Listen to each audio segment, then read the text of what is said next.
ഓണവെയിൽ ഓളങ്ങളിൽ താലി കെട്ടും നേരം ഇളമാൻ കിടാവേ നീ അകലെ മാറി നിൽക്കാൻ എന്തേ. ഇത് സോണി പറയുമ്പോഴാണ് സോണി പാടിയ പാട്ടാണെന്നുള്ളത് ഞാൻ മനസ്സിലാക്കുന്നത്. സുബി സുബി പാടിയ സോണി എന്ന് പറഞ്ഞ പെട്ടെന്ന് ആൾക്കാർക്ക് ഈ രൂപമല്ല ഈ കോലമല്ല ഒരുപാട് വർഷം മുന്നെയാണ് താങ്കളെ പോലെ ഒരാള് ഓർത്ത് വെച്ചത്. ഒരാളല്ല, ഞങ്ങൾ ഒരുപാട് പേര് ഇങ്ങനെ ഇതുപോലെ എൻ്റെ അടുത്ത് ഒരുപാട് പേര് പറഞ്ഞു ഇതേപോലെ സൈക്കിൾ എടുത്ത് വന്ന് കണ്ടിട്ടുണ്ട്. ഈ പാട്ട് തുടങ്ങുമ്പോൾ തന്നെ പോലീസൊക്കെ സ്റ്റേജിനടുത്തോട്ട് വരുമായിരുന്നു. ആ തുടങ്ങിയിട്ടുണ്ട് ഈ പാട്ട് മിക്കവാറും അടിയാകും. ഈ സുബി സുബി പാടിയത് കൊണ്ടാണോ ശരിക്കും ആദ്യം സിൽക്കിന് വേണ്ടിയിട്ട് പാടാൻ വിളിക്കുന്നത്? തീർച്ചയായിട്ടും. അത് അടിപൊളിയല്ലേ?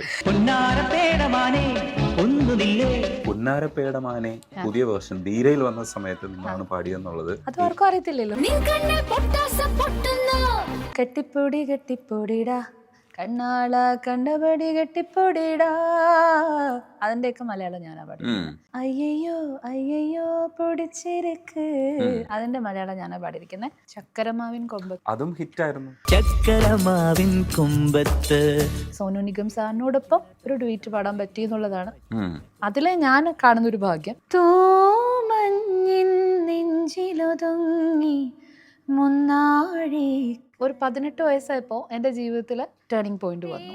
കല്യാണത്തിന് ശേഷം പേരിൽ സോണി നടേശ് ശങ്കർ എന്ന് ഇട്ടു. കാരണം അധീന എന്നുകൊണ്ട് സിനിമ പുള്ളിയുടെ സംഗീതത്തിലുള്ളതായിരുന്നു. ഡ്രിങ്ക്സ് അഡിക്ഷനും കാര്യങ്ങളും കുറച്ച് അഡിക്ഷനിലൊക്കെ ഉള്ള ഒരു വ്യക്തിയായിരുന്നു. എൻ്റെ 23-ാമത്തെ വയസ്സിൽ ഞാൻ എടുത്ത തീരുമാനം കറക്റ്റ് തീരുമാനമായിരുന്നു എന്ന് എനിക്ക് ഇപ്പോൾ ഞാൻ അത് ആലോചിച്ച് അഭിമാനിക്കുന്നു. ബിഫോർ മാരേജ് പറഞ്ഞിരുന്ന വാഗ്ദാനങ്ങളും എല്ലാം ഫേക്കായിരുന്നു. വാട്സാപ്പ് വഴി ഇംഗ്ലീഷ് പഠിക്കാൻ ഇംഗ്ലീഷ് കഫേ ഉള്ളപ്പോൾ ഇംഗ്ലീഷ് ഒരു വിഷയമേ അല്ല.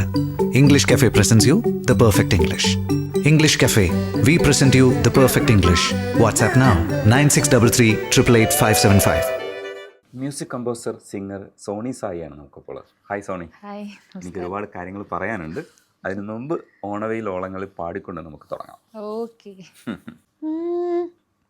ഓണവെയിൽ ഓളങ്ങളിൽ താലി കെട്ടും നേരം ഇളമാൻ കിടാവേ നീ അകലെ മാറി നിൽക്കാൻ എന്തേ.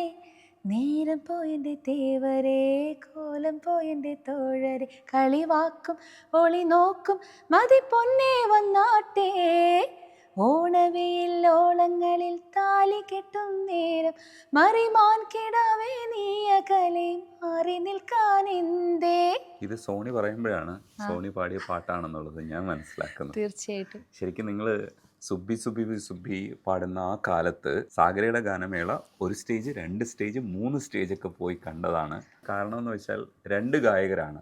ഒന്ന് സോണി പാടുന്ന ഈ പാട്ടും പിന്നെ വേറൊരു എനിക്ക് തോന്നുന്നു മറന്നു ആ ഒരു സിംഗർ ഉണ്ട്, ചാക്കോ എന്ന് പറയുന്ന സിംഗറുണ്ട്. ഇവർ രണ്ടുപേരും ഉള്ളത് കൊണ്ടാണ്. പ്രത്യേകിച്ച് നിങ്ങൾ അന്ന് ഞങ്ങൾ ടീനേജ് ആണല്ലോ, അപ്പോൾ സുന്ദരിയായിട്ടുള്ളൊരു ഗായിക പാടുന്ന പാട്ടെന്ന് പറഞ്ഞ ഹെവി പാട്ടായിരുന്നു. 10ാം ക്ലാസ്സിൽ പഠിക്കുമ്പോഴാണ് സാഗരയിൽ പാടുന്നത്. വളരെ സന്തോഷം. താങ്കളെ പോലെ ഒരാള് ഓർത്ത് വെച്ച് ഒരാളല്ല, ഞങ്ങൾ ഒരുപാട് പേരിങ്ങനെ ഇതുപോലെ എൻ്റെ അടുത്ത് ഒരുപാട് പേര് പറഞ്ഞിട്ടുണ്ട്, ഒരുപാട് ഷെയർ ചെയ്തിട്ടുണ്ട്. ഈ ഒരു കാര്യം ഷെയർ ചെയ്തിട്ടുണ്ട്. ഒരുപാട് ഇതേപോലെ സൈക്കിൾ എടുത്ത് വന്ന് കണ്ടിട്ടുണ്ട്, പ്രോഗ്രാം കാണാനായിട്ട് വരാറുണ്ട്. സുബി സുബി എക്സ്പെഷ്യലി കേൾക്കാനായിട്ട് വരാറുണ്ടെന്ന് കേൾക്കുമ്പോൾ ഒരുപാട് സന്തോഷം.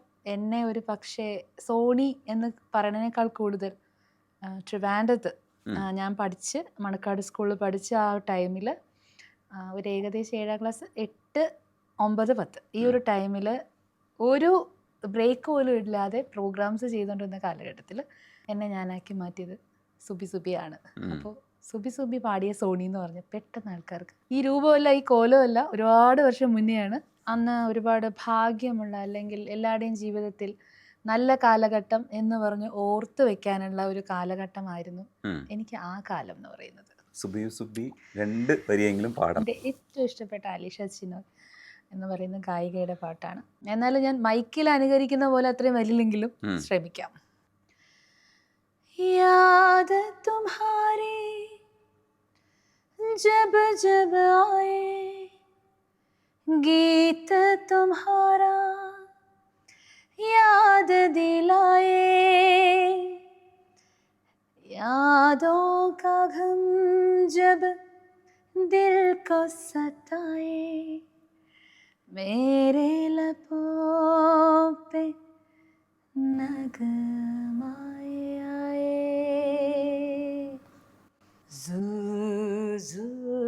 Zubi zubi zubi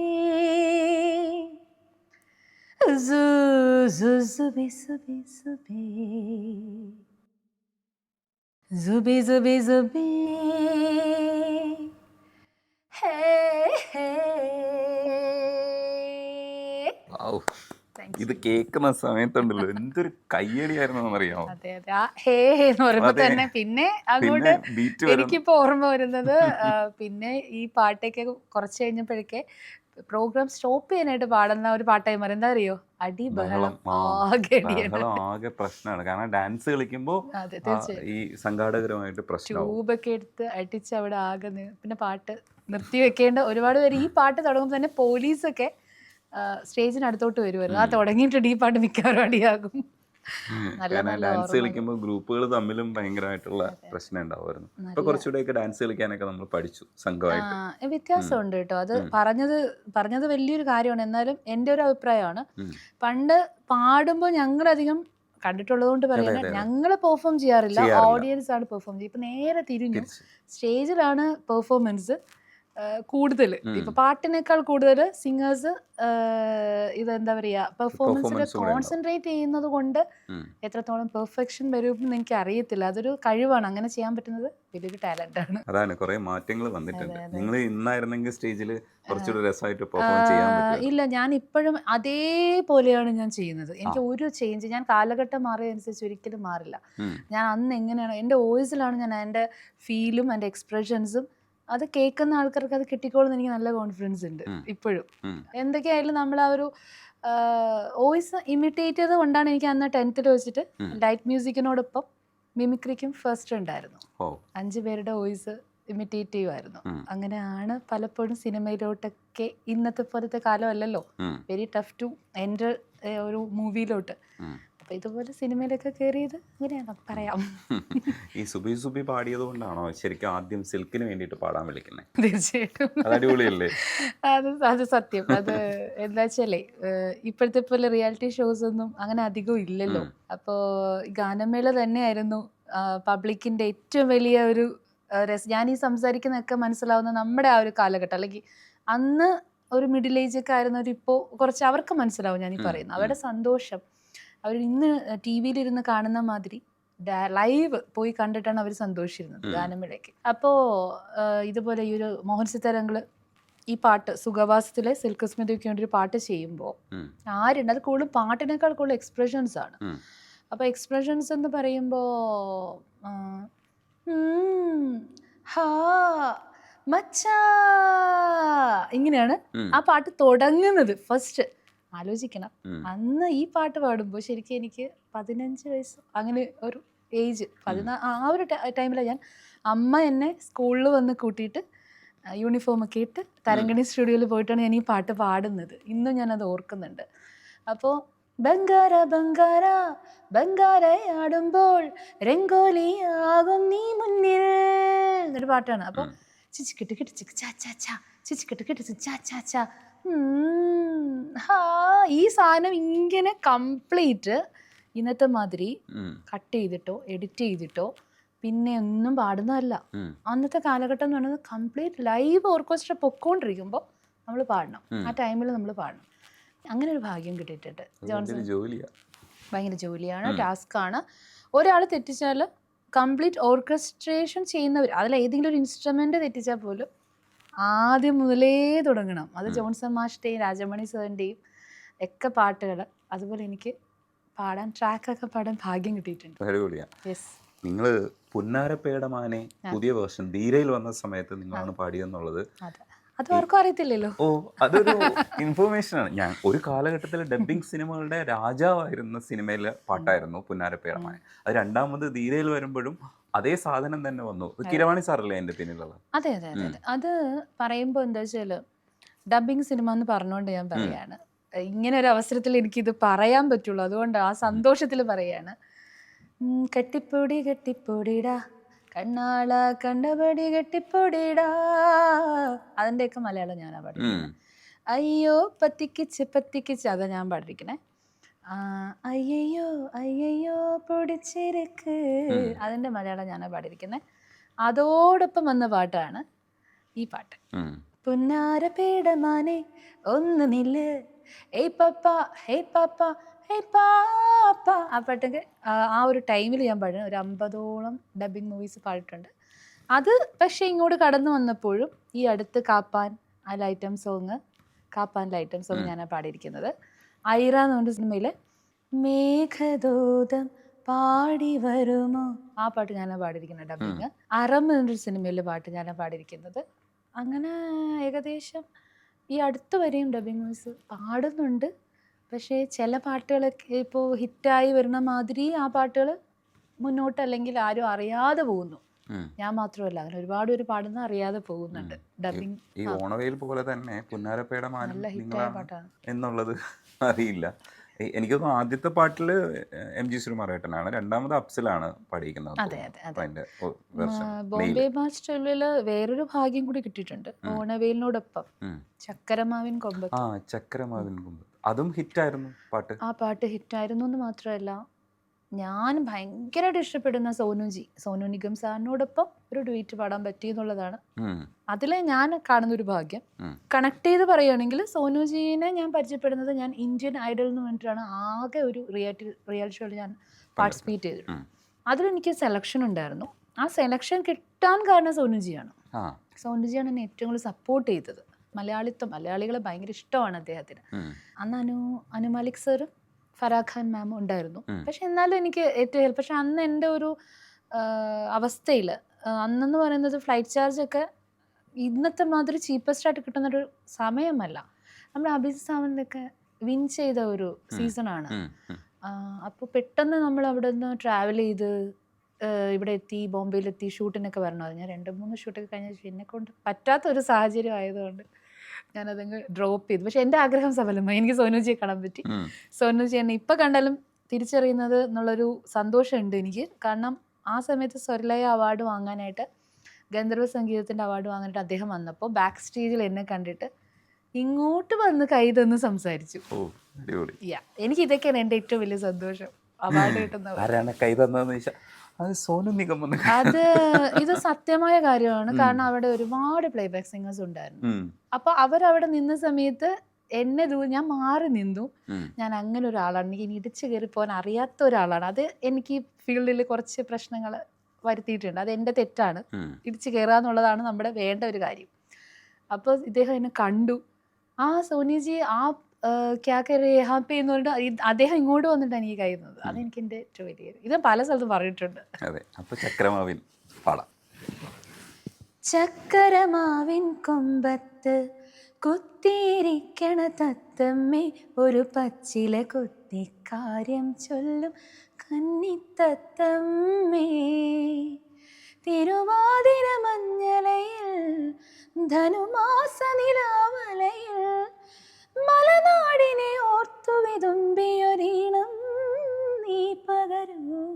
ചക്കരമാവിൻ കൊമ്പത്ത് കുത്തിയിരിക്കണ തത്തമ്മേ, ഒരു പച്ചില കുത്തി കാര്യം ചൊല്ലും കന്നിത്തത്തമ്മേ. അതേപോലെ ദാസാറിന്റെ കൂടെ ഡ്യുവറ്റ് പാടാനുള്ള ഭാഗ്യം കിട്ടി. അതും ഒരു ഭാഗ്യമാണ്. അത് ഭാഗ്യമാണോ എന്ന് ചോദിച്ചാൽ അതെ, തീർച്ചയായിട്ടും. പക്ഷെ ആ സിനിമ അത്രയ്ക്ക് അങ്ങോട്ട് ഹിറ്റ് ആയില്ല. കാരണം അതിൽ ഞാൻ മാത്രമല്ല, ചിത്ര ചേച്ചി, നമ്മുടെ ശ്വേതാ മോഹൻ, അതുപോലെ ഒരുപാട് പേര്, വിജയ് യേശുദാസ് ഒക്കെ പാടി തുടങ്ങുന്ന സമയമാണ്. വിജയ് യേശുദാസ് ഒക്കെ അവർ വരുന്ന ടൈമിലുള്ള അധീന എന്ന് പറഞ്ഞൊരു സിനിമയായിരുന്നു. അനഘസ്വരരാഗം ഹൃദയമതിലോല സുഖമേ സംഗമം, അങ്ങനൊരു പാട്ടായിരുന്നു. അപ്പോൾ അത് അങ്ങനെ ഡ്യൂറ്റ് പാടാൻ പറ്റിയിട്ടുണ്ട്. ഈ അന്ന് കാലഘട്ടത്തിൽ ടോപ്പായിട്ട് നിന്ന ഒരാള് പിന്നെ എവിടെ പോയെന്നുള്ളത് ഞങ്ങൾക്കറിയില്ല. അപ്പം ഞാൻ വീണ്ടും പരിചയപ്പെടുമ്പോഴാണ് ആ സോണി ആണെന്നുള്ളത് തിരിച്ചറിയുന്നത്. നിങ്ങളുടെ പേര് സോണി സായി എന്നല്ല, സോണി നടേഷ്. അതിവിടെ പറയാലോ, എന്തായാലും അത് പറയണമല്ലോ. കാരണം അതൊരു പക്ഷേ കൺഫ്യൂഷന് മാറ്റും. ഈ ഇപ്പോൾ ഒരു എൻ്റെ പേര് ഗൂഗിളിൽ അടിച്ച് നോക്കിക്കഴിഞ്ഞാൽ കുറേ പാട്ടുകളിൽ സോണി മാത്രമായിരിക്കും. അതായത് ഈ പുന്നാരപ്പേട മന അല്ലെങ്കിൽ അതിന് മുമ്പുള്ള പാട്ടുകൾ, സുഖവാസം, അതൊക്കെ എടുത്ത ഭരതൻ എഫക്ട്സ് അതിലൊക്കെ പാടിയിട്ടുണ്ട്. കാവലം അദ്ദേഹത്തിൻ്റെ നാരായണ പണിക്കർ സാറിൻ്റെ പാട്ടാണ് മ്യൂസിക് ചെയ്ത്. ആ ഇതിലൊക്കെ പാടുമ്പോൾ സോണി. ആഫ്റ്റർ ദാറ്റ് ഒരു 18 വയസ്സായപ്പോൾ എൻ്റെ ജീവിതത്തിൽ ടോട്ടലി ഒരു ടേണിംഗ് പോയിന്റ് വന്നു. അത് ഞാനായിട്ട് വരുത്തി വെച്ചതോ അല്ലെങ്കിൽ ഞാനായിട്ട് സെലക്ട് ചെയ്തതോ ഒന്നും അല്ല. വന്നു വന്നു വീണു. അല്ലെങ്കിൽ നിമിത്തമെന്നോ വിധി എന്നോ ഒക്കെ ആൾക്കാർ ഓമനെ പേര് വിളിക്കുന്ന ആ ഒരു സാധനം. അപ്പോൾ ആ കല്യാണത്തിന് ശേഷം പേരിൽ സോണി നടേശ് ശങ്കർ എന്ന് ഇട്ടു. കാരണം അധീന എന്ന് പറഞ്ഞ സിനിമ പുള്ളിയുടെ സംഗീതത്തിലുള്ളതായിരുന്നു. അതുകൊണ്ട് അങ്ങനെയാണ് പേര് ഇട്ടത്. അപ്പോൾ കുറേ കാലഘട്ടം ആ പേരിൽ അങ്ങനെ തുടരേണ്ടി വന്നു. അതിനുശേഷം ആ ഒരു ബന്ധം പിരിയലിലൂടെ ആ പേര് വീണ്ടും മാറ്റേണ്ടതായിട്ട് വന്നു.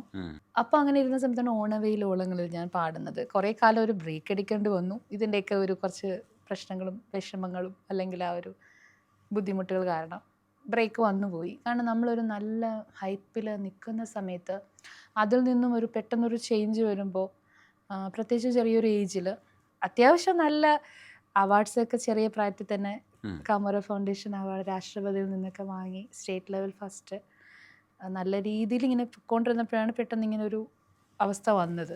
ഈ 18 വയസ്സിൽ തന്നെ കല്യാണം കഴിക്കാൻ എന്താ അത്രയും? അത് പറയുകയാണെങ്കിൽ ഒരുപാട് കഥ പോലെ ഇങ്ങനെ പോകും. കാരണം നമ്മൾ മനഃപൂർവ്വം അല്ല ഒരു കാര്യത്തിലും ചെന്ന് പെടുന്നത്. ഇതിനിടയിലൊക്കെ ഈ പാട്ടുപാടി ഇങ്ങനെ ഇത്രയും ഷൈൻ ചെയ്ത് അമ്മ എൻ്റെ വീട്ടിലെന്ന് പറയുന്നത് ഒരു സാധാരണ കുടുംബമാണ്. ചേച്ചി മെന്റലി ചാലഞ്ച്ഡ് ആണ്. ഞങ്ങൾ 3 പെൺകുട്ടികളാണ്.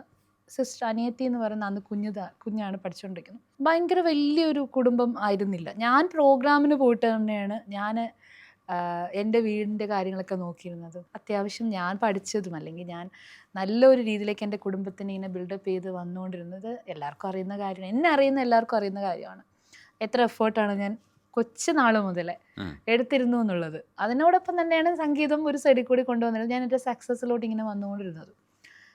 അപ്പോൾ ഈ ഒരു പ്രപ്പോസൽ വരികയായിരുന്നു. ഞാൻ പേരെടുത്ത് ആരുടെയും പറഞ്ഞ് ഇപ്പം താങ്കൾ പേര് പറഞ്ഞതുകൊണ്ട് മസാർ പേര് പറഞ്ഞുകൊണ്ട് മാത്രമാണ് ഞാൻ ആ പേര് പറഞ്ഞു. വേറെ എവിടെയും ഒരു ഇൻ്റർവ്യൂയിലോ ആരെയും ഇത് ചെയ്യാനായിട്ടോ ഒന്നും ഞാൻ പറഞ്ഞിട്ടില്ല. വേണമെങ്കിൽ നമുക്ക് അങ്ങനെയുള്ള വേദികളുണ്ടല്ലോ ഇപ്പോൾ ഇഷ്ടംമാതിരി ഉണ്ട് പറയാനായിട്ട്. അപ്പോൾ ഒരു നല്ലൊരു മ്യൂസിക് കുടുംബം, സംഗീത കുടുംബത്തിൽ ഞാൻ ചെന്നാൽ മകളുടെ സംഗീതം ഒരിക്കലും നഷ്ടപ്പെടില്ല.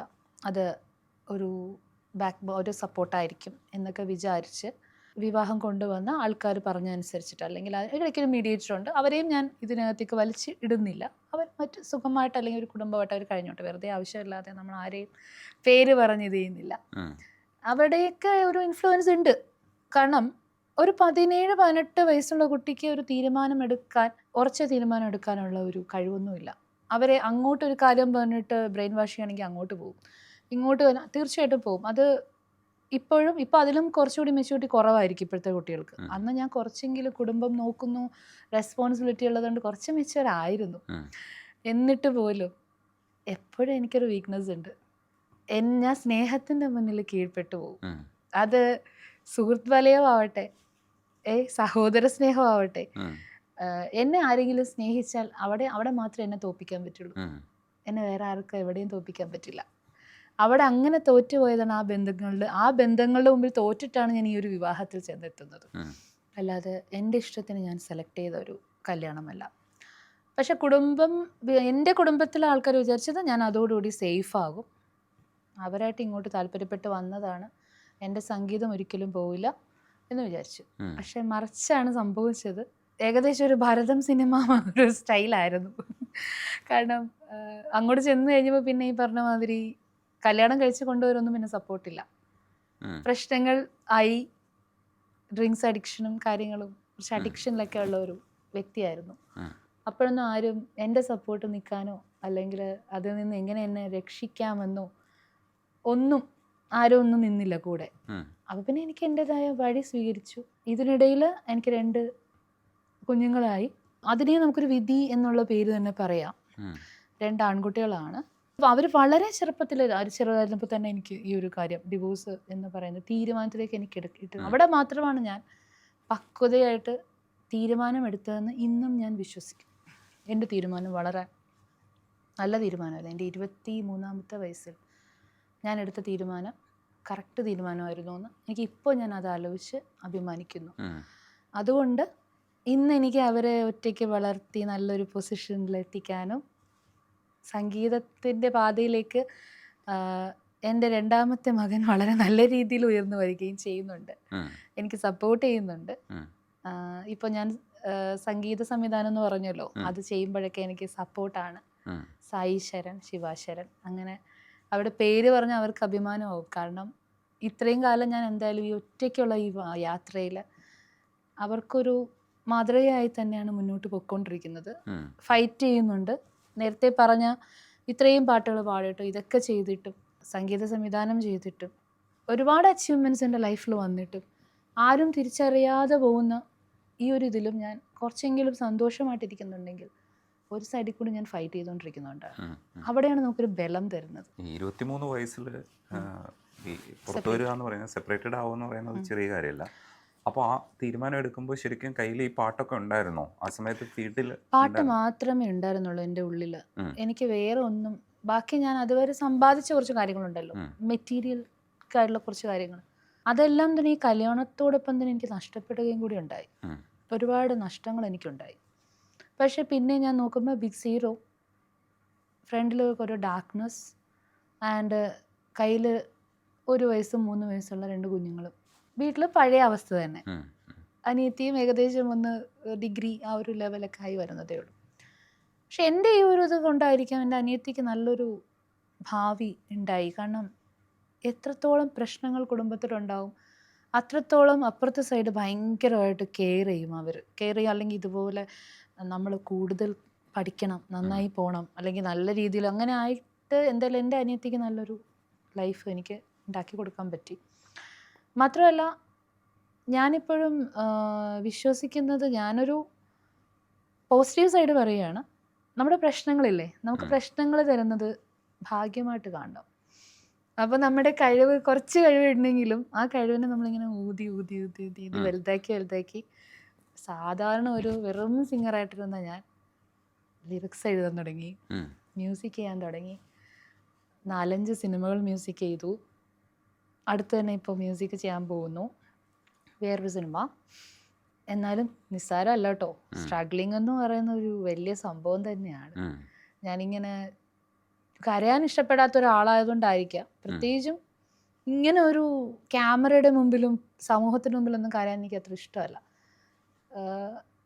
അല്ലാതെ ഉള്ളിൻ്റെ ഉള്ളിൽ കരയാറുണ്ട്, അല്ലെങ്കിൽ ഒറ്റയ്ക്ക് ഇരിക്കുമ്പോൾ കരയാറുണ്ട്, അടുത്ത സുഹൃത്തുക്കൾ അടുത്തിരിക്കുമ്പോൾ കരയാറുണ്ട്. അല്ലാതെ ഞാൻ പുറത്തങ്ങനെ കരഞ്ഞിട്ട് തോൽക്കാൻ ഇഷ്ടമല്ല. പക്ഷേ ഈ നോട്ടുമാലകളൊക്കെ കിട്ടിയിരുന്ന ഒരു കാലമുണ്ടല്ലോ, അത് സ്റ്റേജ് ഭയങ്കരമായിട്ട് അടക്കി ഭരിച്ചിരുന്ന ഒരു കാലമാണ്. നിങ്ങൾക്ക് ഒരുപാട് പ്രോഗ്രാംസ് ഒക്കെ ഉണ്ടായിരുന്നു, അപ്പോൾ കിട്ടിയ കുറേ സ്നേഹമുണ്ട്. ആ സമയത്തൊക്കെ ഒരുപാട് ആൾക്കാർ പ്രപ്പോസലുമായിട്ട് വന്നിട്ടുണ്ടാവും. ഒരുപാട് അവരുടെയൊക്കെ ശാപമുണ്ടെന്ന് സംശയമുണ്ട്. ഇപ്പം ഞങ്ങൾ തന്നെ നോക്കിയിരുന്ന ഒരു ആരാധനയോട് നോക്കിയതുകൊണ്ടാണ് ഞങ്ങൾക്ക് ഇത് കാണാൻ വന്നത് എന്നുള്ളത് കൂടാണ്. നിങ്ങളുടെ പാട്ട് നല്ലതാണ്, ഇതൊക്കെ കളറൊക്കെ നല്ലതാണ്, നല്ല ട്രൂപ്പാണ്, അതൊക്കെ ശരിയാണ്. പക്ഷെ നമ്മളെ അട്രാക്ട് ചെയ്യുന്ന ഘടകം എന്ന് പറയുന്നത് ഈ പറയുന്ന ആ പെൺകുട്ടിയായിരുന്നു. അപ്പോൾ ആ പെൺകുട്ടി എത്രയോ പേര് ആരാധിച്ചിട്ടുണ്ടാവും. എനിക്ക് ലെറ്റേഴ്സ് ഒക്കെ ഇഷ്ടം പോലെ ട്രൂപ്പിൽ വരുമായിരുന്നു ഒരുപാട്. അന്ന് ഈ വാട്സപ്പും ഫോണും ഒന്നും ഉണ്ടായിരുന്നില്ലല്ലോ, അപ്പോൾ ഒരുപാട് ലെറ്റേഴ്സ്. പക്ഷെ ഞാൻ നേരത്തെ പറഞ്ഞ ഒരു കുടുംബത്തിൻ്റെ പ്രാരാബ്ദമില്ലേ, അത് ഞാൻ വളരെ സീരിയസ് ആയിട്ട് എടുത്തിട്ടുണ്ടായിരുന്നു.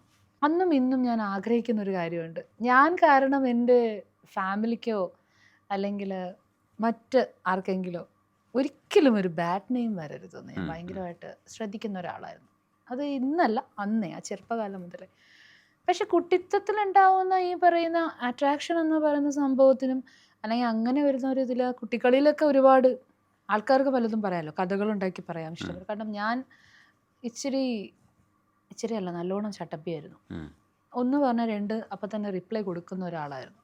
അപ്പോൾ എന്നോട് ആരെങ്കിലും മോശമായിട്ട് എന്തെങ്കിലും സംസാരിക്കുകയൊക്കെ ചെയ്താൽ അപ്പം തന്നെ റിപ്ലൈ കൊടുക്കുമായിരുന്നു. അതെനിക്ക് ചെറുതായിട്ട് ശത്രുത ഉണ്ടാക്കിയിരുന്നു. അപ്പോൾ പലർക്കും അത്ഭുതമാണ് ഞാൻ എന്തുകൊണ്ടാണ് അഫെയറിലോ അല്ലെങ്കിൽ അങ്ങനത്തെ കാര്യങ്ങളിലൊക്കെ ഒന്നും പെട്ടെന്ന് വീണ് പോകാത്തത് എന്നുള്ളത്.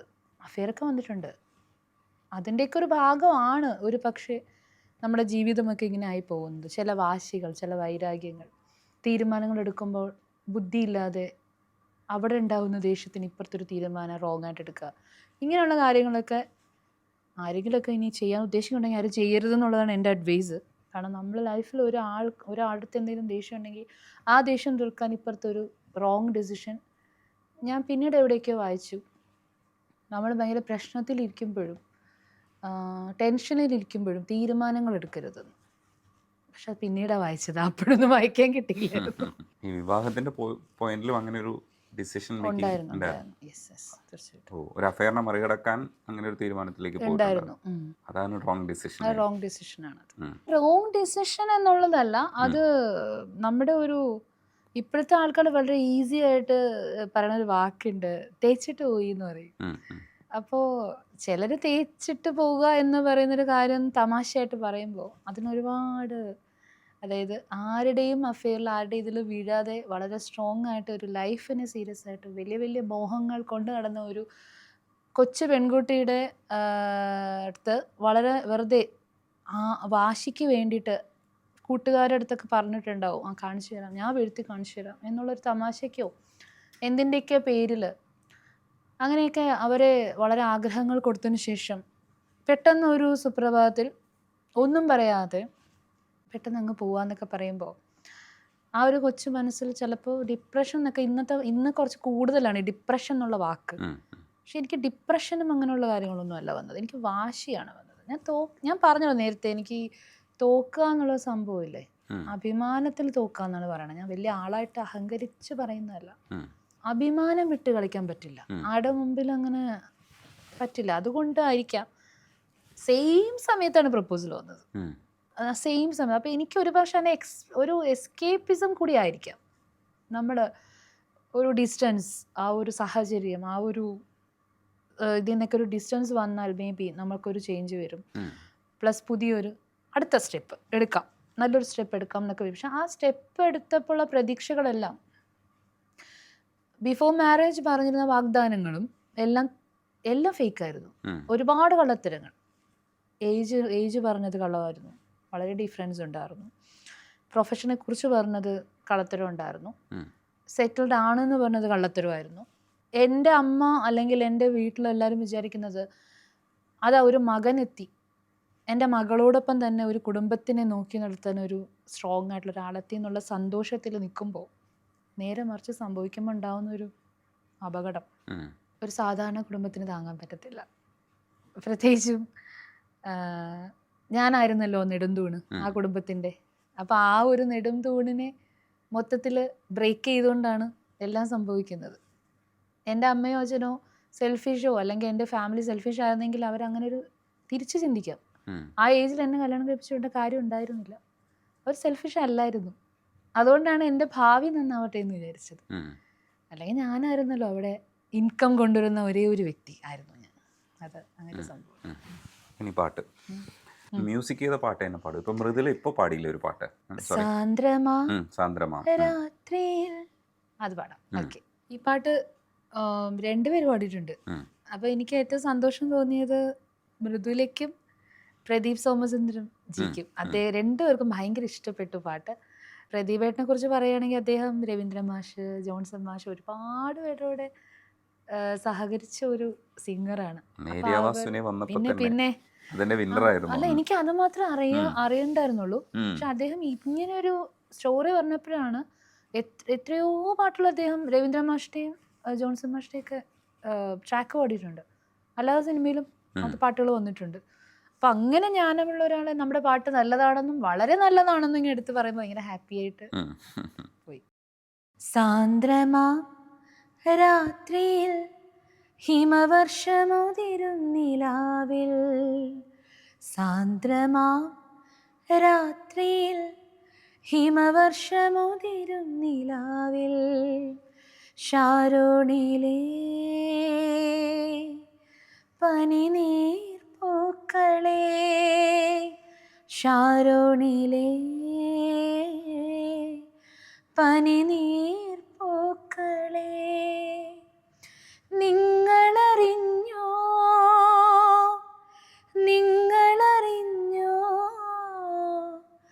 പാപത്തിൻ കറകൾ മായ്ക്കുവാനായി വിശ്വൈകനാഥൻ ജാതനായി, സാന്ദ്രമാം രാത്രിയിൽ ഹിമവർഷമുതിരും നിലാവിൽ. അപ്പോൾ ആരെയൊക്കെ കൊണ്ടൊക്കെ പഠിപ്പിക്കാൻ പറ്റി? എൻ്റെ സിനിമകൾ കൂടുതലും മധു ബാലകൃഷ്ണൻ ചേട്ടൻ പാടിയിട്ടുണ്ട്, ബിജു ചേട്ടൻ പാടിയിട്ടുണ്ട്. ഒരു താരാട്ട് ഗാനം പോലത്തെ ലവ് സോങ് ആണ്, അത് പാടിയിട്ടുണ്ട്. ആൽബമാണ്. ലിബിൻ സ്കാരിയ ഒരു പാട്ട് സിനിമയിൽ തന്നെ പാടിയിട്ടുണ്ട്, ലാല എന്ന് പറഞ്ഞൊരു സിനിമയിൽ പാടിയിട്ടുണ്ട്. ഈ പാട്ട് വന്നപ്പോൾ ഭാഗ്യം എന്ന് വെച്ചാൽ ഇത് സിജിമോൻ എന്ന് പറഞ്ഞൊരു ചേട്ടനുണ്ട്, അദ്ദേഹം വന്നിട്ട് റിട്ടയർഡ് DYSP ആയിരുന്നു, SP ആയിട്ട് ട്രിവാൻഡ്രത്ത് നിന്ന് റിട്ടയർ ആയതാണ്. അദ്ദേഹം ആദ്യമായിട്ട് എഴുതിയ വരികളാണ്. അദ്ദേഹമാണ് ഈ ഒരു അവസരം തന്നത്. അതായത് മൃദുല എനിക്ക് എൻ്റെ അടുത്ത് ചോദിച്ചു ആരെ കൊണ്ട് പാടിക്കണം നമുക്ക് ഈ പാട്ട്. അപ്പം ഞാൻ പറഞ്ഞു തീർച്ചയായിട്ടും ഈ പേരുകൾ കുറച്ച് പേര് പറഞ്ഞു, അത് മൃദുല മതി എന്ന് ഞാനിങ്ങനെ പറഞ്ഞു. ദെൻ പ്രദീപേട്ടനും പാടാം. കാരണം ഒരു പാട്ട് ചെയ്ത് കഴിയുമ്പോഴാണ് അത് ആര് പാടിയാൽ നമുക്ക് ആപ്റ്റാകും എന്നുള്ളൊരു സിംഗറായത് കൂടി കൊണ്ടാവാം. മ്യൂസിക് ചെയ്യുമ്പോൾ കുറച്ചൊക്കെ ഗുണങ്ങളുണ്ട്, കുറേ കാര്യങ്ങൾ. ഇപ്പോൾ മൃദുല എന്നോട് പറഞ്ഞു ഒരു ഫീമെയിൽ സിംഗർ മ്യൂസിക് ഡയറക്ഷൻ വരുമ്പോൾ ഭയങ്കര കംഫർട്ടബിളായിട്ട് തോന്നി പിച്ചിൻ്റെ കാര്യത്തിലും. പിന്നെ ഞാൻ പാടിക്കൊടുക്കുമല്ലോ, എന്തെങ്കിലും കറക്ഷൻസ് ഒക്കെ ഉണ്ടെങ്കിൽ ഞാൻ പാടി തന്നെ കൊടുക്കാറുണ്ട്. ഇംപ്രവൈസേഷൻ ഒക്കെ ഉണ്ടെങ്കിൽ നമുക്ക് പറഞ്ഞു കൊടുക്കാം. പിന്നെ മിമിക്രി, ഇതാണല്ലോ നിങ്ങൾക്ക് സ്കൂളിൽ മിന്നടിച്ച കാര്യങ്ങളിൽ മിമിക്രി. ഗായകരെ മാത്രമേ ചെയ്യുള്ളൂ, അതേ മറ്റെന്തെങ്കിലുമൊക്കെ കാര്യങ്ങൾ ചെയ്തിട്ടുണ്ടോ അന്ന്? ആക്ച്വലി മിമിക്രി എന്ന് പറയുമ്പോൾ 5 മിനിറ്റ് ടൈമുള്ളൂ. ഇപ്പം എനിക്കറിയില്ല കേട്ടോ, കറക്റ്റ് ഇപ്പം എനിക്കറിയില്ല. പക്ഷേ 5 മിനിറ്റ് ടൈമിൽ തുടങ്ങുമ്പോൾ നമ്മൾ ഉടനെ ഗായകരുടെ ശബ്ദത്തിലോട്ട് പോവാതെ ഫസ്റ്റ് ഇങ്ങനെ ഒരു ശംഖിൻ്റെ ശബ്ദം എന്നൊക്കെ പറയും, അതൊക്കെ മൈക്കിലേ പറ്റുള്ളൂ. ഇപ്പം എനിക്ക് ഞാൻ ചെയ്തിട്ടേ ഇല്ല, എന്തൊക്കെയാണ് കാണിച്ചത് എനിക്ക് തന്നെ അറിയില്ല. കലാതിലകം വന്നാകുമ്പോൾ ഡാൻസ് ഒന്നും വേണ്ട, light music, mono act, mimicry, fancy dress, അങ്ങനെ മാപ്പിളപ്പാട്ട്, ഇങ്ങനെ കുറേ ഐറ്റംസിന് ട്രൈ ചെയ്തു. ഗിറ്റാറൊന്നും അറിയത്തില്ല, ഇതിനു വേണ്ടി പഠിച്ചു, കോമ്പറ്റീഷന് വേണ്ടി പഠിച്ചു. അങ്ങനെ കലാതിലകം ആവുമായിരുന്നു ഡിസ്ട്രിക്റ്റിലൊക്കെ. സ്റ്റേറ്റ് വരെ ഒന്നും എത്താൻ പറ്റില്ല, സ്റ്റേറ്റ് വരെ ലൈറ്റ് മ്യൂസിക്കിന് മിമിക്രിയും വരെ എത്തിച്ചു. അതും കറക്റ്റ് ഭാഗ്യത്തിനില്ലേ, നല്ല ഉഴപ്പായിരുന്നു. ഈ പ്രോഗ്രാം ഗാനമേളയൊക്കെ ഉള്ളതുകൊണ്ട് പഠിത്തത്തിൽ സൂപ്പർ ഉഴപ്പായിരുന്നു, പ്രത്യേകിച്ച് മാത്സിന്. അപ്പോൾ ഗ്രേസ് മാർക്ക് കിട്ടി, അങ്ങനെ ഒരു ഗുണമുണ്ടായി. 60 മാർക്സിൽ ഈ ഗ്രേസ് മാർക്ക് 2 ഫസ്റ്റ് കിട്ടിയതുകൊണ്ട് കിട്ടി. പെട്ടെന്നൊരു ഐഡിയ വന്നു, ഞാൻ ഗാനമേളയ്ക്ക് പാടുമ്പോൾ എല്ലാ പാട്ടുകളും ഇങ്ങനെ ഇപ്പോൾ മച്ചാനെ വാ എൻ മച്ചാനെ വാ, മറ്റാരും കാണാതച്ചാരം താ, നെഞ്ചിൽ ഉന്മാദത്താളം, പഞ്ചബാണന്റെ മേളം, ആവാഹ സ്വാഹയിൽ രസിച്ചിടും കുരുക്കുമായി വാവാ വരം താത്ത, ഇത് പൂജ മഹാരാജ, ഹേ മച്ചാനെ വാ എൻ മച്ചാനെ വാ. ഇങ്ങനെ ഗാനമേളയ്ക്ക് പാടുമ്പോൾ അതവിടെ ഇമിറ്റേറ്റ് ചെയ്യുന്നു. പിന്നെ വേറൊരു പാട്ട് പാടുമ്പോൾ മന്മദരാസ മന്മദരാസ അള്ളി മനസ്സേക്കില്ലാതെ അങ്ങനെ പാടുന്നു. അത് കഴിഞ്ഞിട്ട് നില പൊങ്കലായല്ലോ പാടടി നീ, ഓ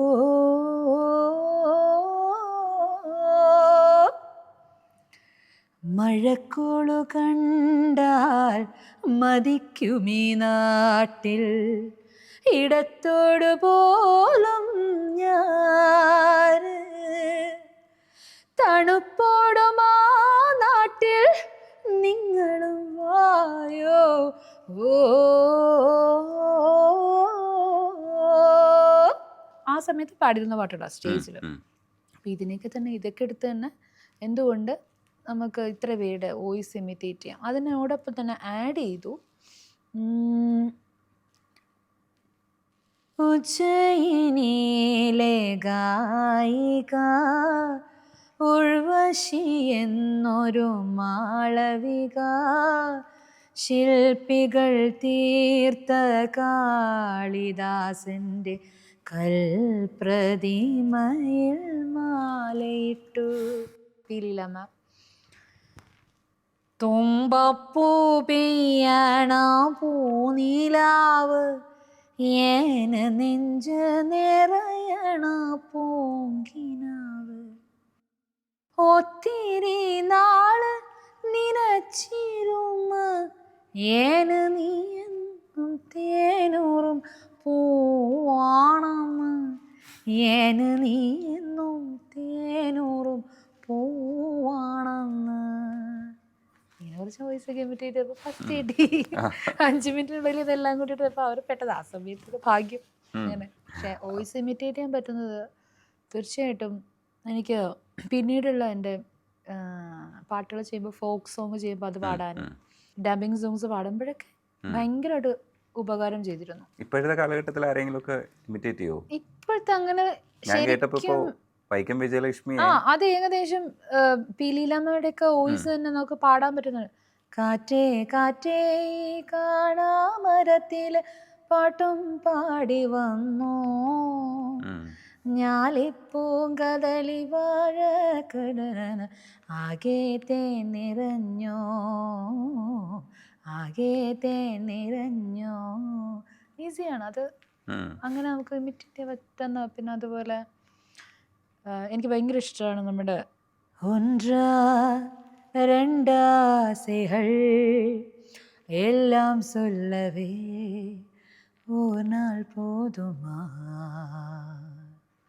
അൻപേ ഇരവേ. ആ പാട്ട് നമ്മുടെ ബോംബെ ജയശ്രീയാണ്. അങ്ങനെയൊക്കെ നമുക്ക് കുറച്ചുകൂടി പറ്റും. മൈക്കിലാണെങ്കിൽ കുറെ കൂടി നമുക്ക് ചെയ്യാൻ പറ്റും. സ്റ്റുഡിയോയിലാണെങ്കിൽ കുറെ നമുക്ക് നന്നായിട്ട് ഇമിറ്റേറ്റ് ചെയ്യാൻ പറ്റും. മേഘദൂതം പാടിയിരിക്കുന്നൊക്കെ ഒരു പ്രത്യേകതര വോയിസ് ആണ്. അത് ഏകദേശം ഡബിങ് മൂവി വരുമ്പോൾ ഞാൻ അതിനനുസരിച്ചിട്ട് ബോറാക്കാതെ, ചിലപ്പോൾ അറിയാലോ ചില ഡബിങ് സോങ്സ് ഒക്കെ കേൾക്കുമ്പോൾ നമുക്ക് വല്ലാത്ത ഒരു ഇത് തോന്നും, ഭയങ്കര ഒരു ബന്ധവുമില്ലാത്ത പോലെ തോന്നും. അങ്ങനെ ആവാതെ ആരും കുറ്റം പറയാത്ത രീതിയിൽ ശ്രമിക്കാറുണ്ട്. ശരിക്കും ഈ പോക്കില് ഡ്രോബാക്സ് ഒക്കെ വരുമ്പോൾ രക്ഷപ്പെടണമല്ലോ, ബാക്കിയുള്ളവരെ ലിഫ്റ്റ് ചെയ്യണം, നമ്മൾ സ്വയം മുന്നോട്ട് പോകണം. ആ സമയത്ത് ഈ വാശിയും വൈരാഗ്യമൊക്കെ ഉണ്ടെങ്കിലും നിന്റെ ഉള്ളില് എവിടെ നിന്ന് ഇത്രയും കരുത്ത് കിട്ടിയിരിക്കണം എന്നുള്ളത്? എനിക്ക് വാശിയും വൈരാഗ്യമൊന്നും ഇല്ല, സത്യമായിട്ടും ഇല്ല. കാരണം വെച്ചാൽ അത് ഞാൻ ആ ഏജിന്റെ ഒരു സമയത്തിലൊരു കാര്യം പറഞ്ഞതാ. അതിനുശേഷം നമുക്ക് അനുഭവത്തിലൂടെയും ജീവിതം പോകുമ്പോഴും നമുക്ക് മനസ്സിലായി. ഇപ്പോൾ ഞാനൊരു എക്സാമ്പിൾ പറയാം. വാശിയും വൈരാഗ്യം ഉണ്ടാകുന്നെങ്കിൽ പുള്ളി വേറെ കല്യാണം കഴിച്ചു, അപ്പോൾ ആ വാശിക്ക് ഞാൻ കല്യാണം കഴിക്കില്ലായിരുന്നോ? ഞാൻ ചെയ്തില്ലല്ലോ. പിന്നീട് എനിക്ക് ബുദ്ധി വെച്ചു, അങ്ങനെയല്ല നമ്മൾ ജീവിക്കേണ്ടത്. അങ്ങനെ വാശി കല്യാണം കഴിച്ചല്ല വാശി, അത് മണ്ടത്തരമാണെന്ന് മനസ്സിലായി. അങ്ങനെ വാശി കാണിക്കണ്ട. ഇതിപ്പോ ഉള്ള സാഹചര്യത്തിൽ വലിയ കുഴപ്പമില്ലാതെ പോകുന്നുണ്ട്. നല്ല 2 മക്കളുണ്ട്. എനിക്ക് കിട്ടിയൊരു ഗിഫ്റ്റാണ്. ഏത് സാഹചര്യത്തിലും ആവട്ടെ എനിക്ക് കിട്ടിയൊരു ഗിഫ്റ്റാണ്. സോ അവർ നന്നായിട്ട് വളർത്തിക്കൊണ്ടുവരുമ്പോൾ അതൊരു സന്തോഷം. ഫ്രണ്ട്സിനെ പോലെ, ഞങ്ങൾ ഏജ് ഗ്രൂപ്പ് അത്ര വ്യത്യാസം ഇല്ലാത്തത് കൊണ്ട് തന്നെ ഞങ്ങൾ ഭയങ്കര ഫ്രണ്ട്സിനെ പോലെയാണ്, അടിപൊളിയാണ്. അനിയത്തിയുടെ ഫാമിലി ഭയങ്കര സപ്പോർട്ടാണ്, കുറേ നല്ല ഫ്രണ്ട്സ് ഉണ്ട്. അപ്പോൾ ഞാൻ ഹാപ്പിയാണ്. പിന്നെ എന്തിനാ ഈ ആവശ്യമില്ലാത്ത കാര്യം തലക്കേറ്റി വെച്ചിട്ട് നമ്മൾ ടെൻഷൻ കൊണ്ടുവേണ്ട കാര്യമില്ലല്ലോ. അപ്പോൾ കുഴപ്പമില്ലാത്ത അങ്ങനെ പോകും, വാശിയൊന്നുമില്ല. പക്ഷേ കരുത്ത് എങ്ങനെ കിട്ടി അതൊരു ചോദ്യമാണ്.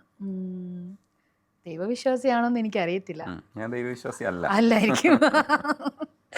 ഓക്കെ, അപ്പോൾ എന്തായാലും ഞാൻ ദൈവവിശ്വാസിയാണ്.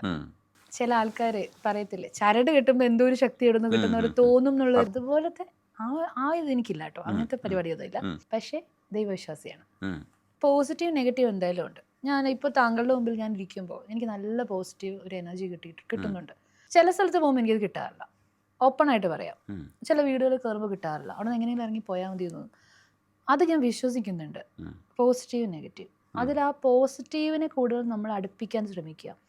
ലൈഫിൽ എന്തെങ്കിലുമൊക്കെ നെഗറ്റീവ് കൂട്ടുകാരോ സംസാരിക്കുമ്പോൾ നമുക്ക് ഇഷ്ടപ്പെടാത്ത അതിനൊക്കെ അകറ്റി പോയാൽ കുറേ പോസിറ്റീവ് കാര്യങ്ങൾ നമ്മുടെ കൂടെ ഉണ്ടാവും. അവർ മാത്രം മതി, കുറച്ച് പേരാണെങ്കിൽ അവർ മാത്രം മതി, അതിൽ നിന്ന് കിട്ടുന്ന ഊർജ്ജവും.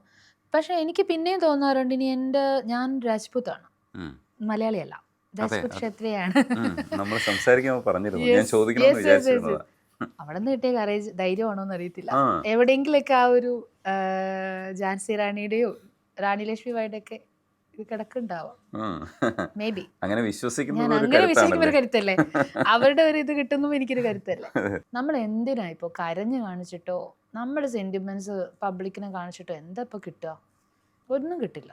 കുറച്ച് പേര് കളിയാക്കും, പിന്നെ അല്ലെങ്കിൽ കുറച്ച് സിമ്പതി കിട്ടും. സിമ്പതിക്കൊന്നും ഒരു കാലയളവില്ല. ആരും അത് സിമ്പതി കണ്ടിട്ടൊന്നും ആരും കൈപിടിച്ച് കൊണ്ടുപോകാനൊന്നും പോകുന്നില്ല. അതിൽ നല്ലത് നമ്മൾ ആ സങ്കടങ്ങളൊക്കെ ഉള്ളിലൊതുക്കി ചിരിച്ചുകൊണ്ടിരുന്നാൽ മറ്റുള്ളവർക്ക് കൂടി ചിരി വരും. അറ്റ്ലീസ്റ്റ് അവരെ സന്തോഷിപ്പിക്കാമല്ലോ.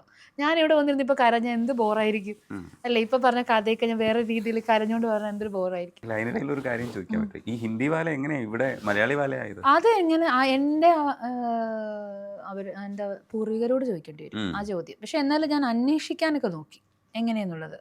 ഈ യുദ്ധകാല അടിസ്ഥാനത്തിൽ കുറേ വർഷം മുന്നേ രാജാവിൻ്റെ കാലഘട്ടത്തിൽ ഈ യുദ്ധം ചെയ്യാനായിട്ട് ഈ ഭാഷ അറിയാത്ത ആൾക്കാരെ കൊണ്ടുവരാന്നുള്ളൊരു തീരുമാനം എടുത്തു. കാരണം ചാരന്മാർ ഒരുപാട് വന്നു തുടങ്ങിയപ്പോൾ ഭാഷ അറിയുന്നതിൽ ആ പ്രശ്നമില്ലല്ലോ. അപ്പം അങ്ങനെ അവിടെ നിന്ന് യുദ്ധാടിസ്ഥാനത്തിൽ ഇങ്ങോട്ട് വന്നതാണ് എന്നാണ് കേൾക്കുന്നത്. എൻ്റെ അച്ഛനും അമ്മയും സെയിം കാസ്റ്റാണ്. പക്ഷെ പിന്നീടായപ്പോൾ ഈ സിംഹവാലം കുരുവിന് വംശനാശം സംഭവിക്കുന്ന പോലെ നമുക്കും വംശനാശം സംഭവിച്ചിട്ടുണ്ട്. പിന്നീട് പഠിച്ചെടുത്തതാണ് അല്ല, ഹിന്ദിയാണ് വീട്ടിൽ ഞങ്ങൾ സംസാരിക്കുന്നത്. വീട്ടിൽ ഹിന്ദിയുമല്ല, ഒരു വൃത്തികെട്ട ഭാഷയാണ് ശരിക്കും പറഞ്ഞാൽ. നിങ്ങളൊക്കെ കേട്ടാൽ നിങ്ങളുടെ മുമ്പിൽ എനിക്ക് നിങ്ങളെ കുറ്റമൊക്കെ പറയാൻ പറ്റും. ബിക്കോസ് നിങ്ങൾക്ക് മനസ്സിലാകത്തില്ല. ഞങ്ങൾ ഹിന്ദി അല്ല പറയുന്നത്. ലൈക്ക് ഹിന്ദി അല്ലാതെ ഒരു മറാഠി അല്ലാതെ എല്ലാം കൂടി ചേർന്ന ഒരു ഭാഷയാണ്. ഗ്രാമർ ഇല്ലാത്ത ഹിന്ദി എന്നാണ്. ഇപ്പം ചാവൽ എന്ന് നമ്മൾ റൈസിന് പറയുകയാണെങ്കിൽ ചാമൽ എന്നായിരിക്കും പറയുക. മുജേ എന്ന് പറയും, മിഞ്ചേ എന്ന് പറയും. അങ്ങനെ വർത്താനം പറഞ്ഞാൽ കേക്കട്ടെ. അയ്യോ നന്നായിരിക്കും. എന്തെങ്കിലും മനസ്സിലാവുമെന്ന് അറിയാൻ വേണ്ടിട്ടാ. എന്തായാലും ഹിന്ദി അറിഞ്ഞൂടാ. ആജ് കാത്തോയ് കായകി മനസ്സിലായോ? ഇല്ല, ഗായകി എന്ന് പറഞ്ഞപ്പോ എന്തോ ഒരു പിടികിട്ടും പോലെ തോന്നി. എത്രയേ ഉള്ളൂ. ഇന്ന് എന്തെങ്കിലും കഴിച്ചോന്നാ ചോദിച്ചത്. അങ്ങനെ പോകും. അപ്പൊ അത് ഒട്ടും മനസ്സിലാവത്തില്ല. കുറച്ചുകൂടി സ്പീഡിൽ പറഞ്ഞാൽ ഒന്നും മനസ്സിലായി. ഇവിടെ വഴക്ക് പറഞ്ഞാലും മനസ്സിലാവത്തില്ല. കൊങ്ങിണിയൊക്കെ സംസാരിച്ചു അതുപോലെ. പക്ഷെ ഞങ്ങള് എനിക്ക് തോന്നുന്നു അടുത്തടുത്ത് എന്തോ എവിടെയൊക്കെ ഉള്ളത് കൊണ്ടാവാം ഈ പട്ടാളീസിന്റെ ആ ഒരു ഇതും ഞങ്ങളുടെ ഇതും തമ്മിൽ കുറച്ച് സാമ്യമുണ്ട്, കുറച്ചൊക്കെ സിമിലാരിറ്റീസ് ഉണ്ട്. പക്ഷെ ഇപ്പോൾ രസം എന്ന് പറഞ്ഞാൽ നമ്മുടെ ഇത് കുറവാണ്. സോ വേറെ കാസ്റ്റിലോട്ട് എല്ലാവരും കല്യാണം കഴിഞ്ഞ് പോകുന്നുണ്ട്. എല്ലാവരും മാറി മാറി പോകുന്നുണ്ട്. അപ്പം ഒരു പക്ഷേ ഇനി ഭാഷയും ഒക്കെ അവസാനിക്കും. കുറച്ച് കഴിയുമ്പോൾ ഇപ്പം ഞങ്ങൾ പോലും വീട്ടിൽ അങ്ങനെ സംസാരിക്കാറില്ല. മലയാളം തന്നെയാണ് സംസാരിക്കുന്നത്. മക്കളൊക്കെ കളിയാക്കും പോലെ ഇടയ്ക്കിടയ്ക്ക് സംസാരിക്കും. തമാശയ്ക്ക് സംസാരിക്കണ പോലെ സംസാരിക്കും അവർ. അവർക്ക് ഒരു ഹിന്ദിയുടെ ഒരു ശരിക്കുള്ള ഹിന്ദി നമ്മൾ മറന്നു പോകും. ഞാനൊക്കെ ഹിന്ദി പാടുമ്പോൾ ചിലപ്പോൾ ഞാൻ തന്നെ വിചാരിക്കും ഇത്രയായിട്ട് പോലും മോശം ഹിന്ദി, ഇത്രയും പോരാ, നന്നായിട്ട് കൺഫ്യൂഷൻ വരുന്നതാണ്. അതും ഇതും തമ്മിലൊരു കൺഫ്യൂഷൻ വരും നമുക്ക്. എൻ്റെ ഫേവറേറ്റ് സോങ്ങാണ്. യെസ്.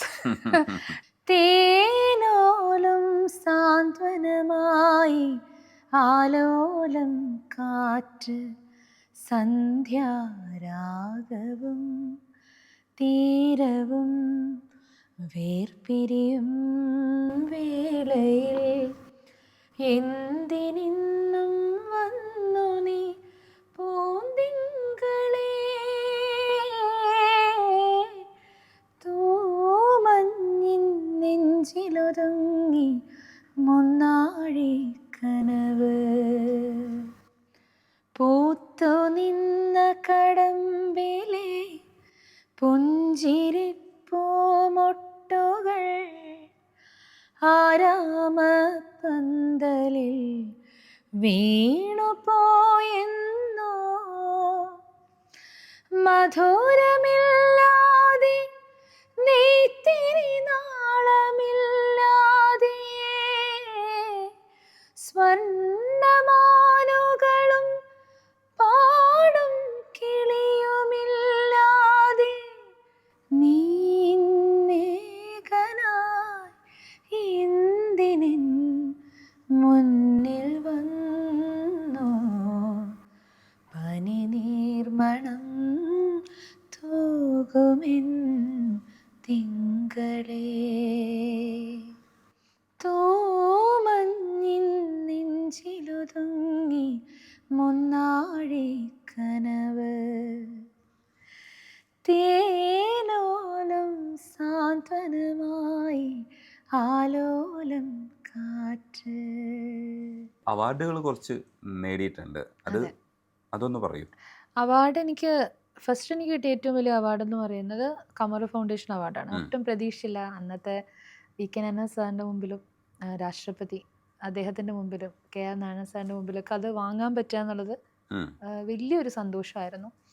അതിനുശേഷം പിന്നെ കുറച്ച് അവാർഡ്സൊക്കെ കിട്ടിയായിരുന്നു. വലിയ വലിയ അവാർഡ് അല്ലെങ്കിലും എന്നെ സംബന്ധിച്ച് വലിയ അവാർഡ്സാണ്. എന്ത് കിട്ടിയാലും എനിക്കതിൻ്റെ വലിയ അവാർഡ്സാണ്. പക്ഷേ ഈ അടുത്ത് എനിക്കൊരു അവാർഡ് കിട്ടിയിട്ടുണ്ടായിരുന്നു. ഒന്ന് Satyajit Ray award, best female singer.